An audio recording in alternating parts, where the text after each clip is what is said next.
In recent years, Barclays has been one of the most bullish banks when it comes to oil. Well, not anymore, because last week, Barclays downgraded its oil forecast. Joining us now is Costanza Jacazio of Barclays Capital. Costanza, welcome to the program. Now, you have turned a little bit more bearish on oil, cutting your forecast for not just this year, but next year as well. But at the same time, you still see oil rising to above $100, you say, in the medium term. Can you explain how this will happen? Yes, we have indeed downwardly revised our oil price forecast for the rest of 10 and into 11. Key reason being intensified macroeconomic pessimism and a flow of macro data that, particularly in the United States, has deteriorated and has surprised to the downside. However, in the long term, we continue to see the possibility for prices to trade above $100 per barrel. Even assuming continued lackluster demand in the developed world, we believe emerging markets will continue to perform strongly. We believe the demand there will continue to grow robustly, and at the same time, the expansion of the supply side is becoming harder and harder. Easily exploitable prospects have already been exploited, and the new ones are scarcer, more challenging, and more costly to develop, all of which should maintain prices on a positive upside long-term trajectory. So when will we see that $100 plus oil? Sorry, when? When?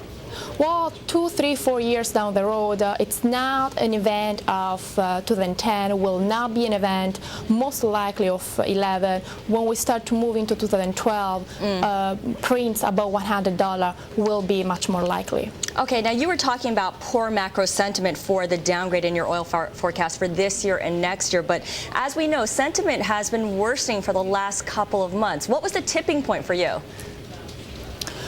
Well, I would say the past month in particular has shown a wave of weaker macroeconomic data from the U.S.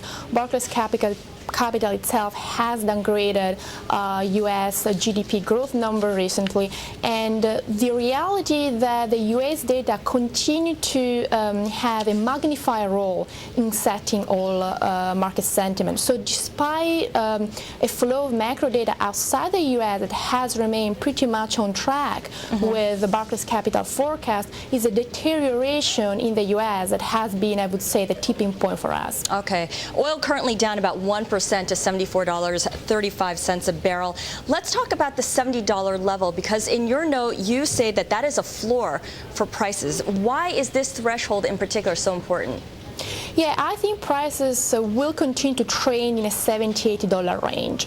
Will be very difficult to push prices below the $70 mark on a sustained basis, and there are a couple of reasons for this.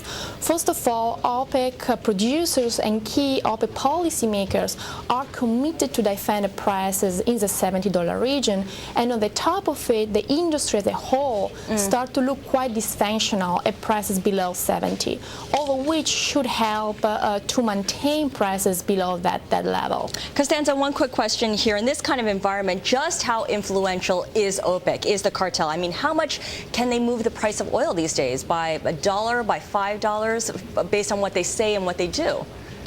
OPEC certainly tend to look at quarterly average, has a little bit of a longer time horizon.